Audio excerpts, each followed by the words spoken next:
जय हिंद दोस्तों, आपका स्वागत है आज़ाद एजुकेशन सेंटर में। दोस्तों, हम आपके लिए लेकर आए हैं आरआरबी एनटीपीसी सीबीटी 2 2022 के 17 जून के पहले शिफ्ट के 20 महत्वपूर्ण प्रश्न। दोस्तों, अगर आपने अब तक हमारा चैनल सब्सक्राइब नहीं करा है तो प्लीज़ कर लीजिए। आइए देखते हैं कि कैसे प्रश्न पूछे गए थे। पहला प्रश्न पूछा गया था, इंडिका पुस्तक को किसने लिखा है? तो किसके द्वारा लिखा गया है? इंडिका पुस्तक मेगास्थनीज के द्वारा लिखा गया है। दूसरा प्रश्न आया था, वैन सॉन्ग किसके शासनकाल में भारत आया था? तो किसके शासनकाल में भारत आया था? हर्षवर्धन के शासनकाल में भारत आया था। और तीसरा प्रश्न पूछा गया था, 86वां संविधान संशोधन किससे संबंधित है? तो किससे संबंधित है? किस अनुच्छेद से? अनुच्छेद 21A से संबंधित है। और इसमें क्या लिखा है? शिक्षा के अधिकार के बारे में लिखा है कि राज्य को 6 से 14 साल तक के सभी बच्चों को निःशुल्क शिक्षा उपलब्ध करवाना पड़ेगा। अगला प्रश्न आया था, SC/ST के सीटें लोकसभा रिजर्व किस अनुच्छेद में है? तो किस अनुच्छेद में है? 330 अनुच्छेद में है। अगला प्रश्न आया था, सबसे ज़्यादा वनों का प्रतिशत किस केंद्र शासित प्रदेश में है? तो किस केंद्र शासित प्रदेश में है? अंडमान निकोबार द्वीप समूह में है।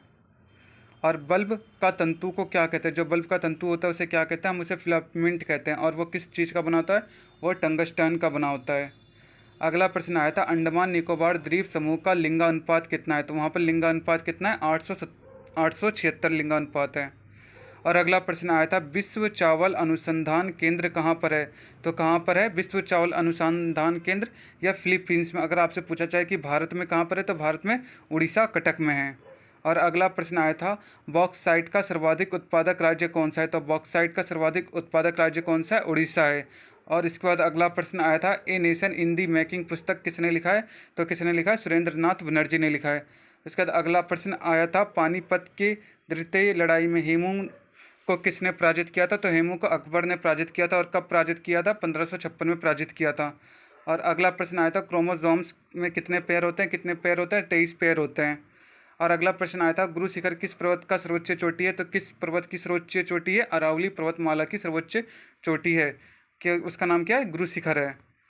अगला प्रश्न आया था, द्वितीय पंचवर्षीय योजना कब शुरू की गई थी? तो इसका कार्यकाल क्या है? 1956 से 1961 में शुरू की गई थी। और किस लिए शुरू की गई थी? औद्योगिकरण के लिए शुरू की गई थी। और किस मॉडल पे शुरू की गई थी? मॉडल पीसी महालनोबिस पर शुरू की गई थी। अगला प्रश्न आया था, अपराधों के लिए सजा के संबंध में संरक्षण किस अनुच्छेद में? तो किस अनुच्छेद में? अनुच्छेद 20 में है। और अगला प्रश्न आया था, विश्व में दूसरी सबसे ज़्यादा बोली जाने वाली भाषा कौन सी है? तो कौन सी है सबसे ज़्यादा दूसरी भाषा बोली जाने वाली? पहली हम जान लेते, पहली भाषा कौन सी है? मंदारिन है। और ये किस देश की भाषा है? ये चीन की भाषा है। और दूसरी सबसे ज़्यादा बोली जाने वाली भाषा कौन सी है? अंग्रेजी भाषा है। और अगला प्रश्न आया था, जयंतिया जनजाति किस राज्य से संबंधित है? तो कि ये किस राज्य से संबंधित है? ये मेघालय राज्य से संबंधित है। अगला प्रश्न आया था, जनवरी 2022 में ग्रैंड मास्टर का खिताब किसने जीता है? तो किसने जीता है?